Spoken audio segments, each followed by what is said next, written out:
Fox News host Pete Hegseth could soon be commanding 1.3 million active duty American troops with no previous foreign policy experience or proven leadership record in the military.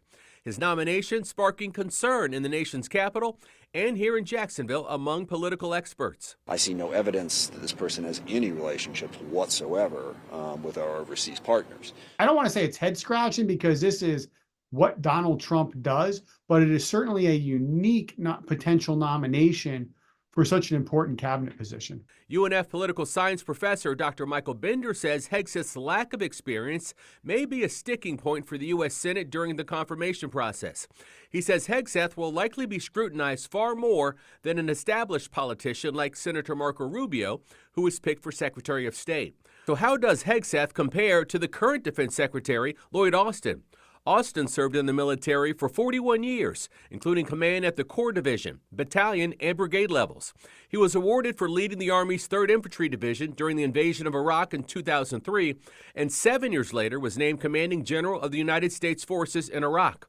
Austin also did a tour as the Army Vice Chief of Staff before concluding his military service.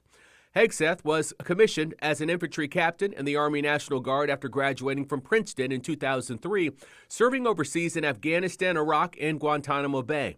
He was awarded 2 Bronze Stars and a Combat Infantry Badge.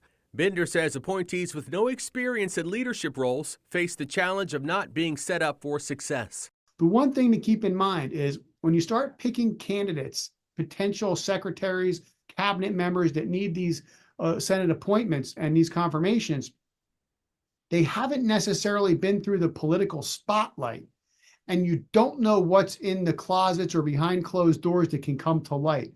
So it's entirely possible that you might look at a Pete Hegseth and say, well, wow, he doesn't have any credentials. He's a talk show host. What is that? That might not be the problem for somebody that doesn't get confirmed. It might be something that comes out of the woodwork that we don't know about at this point.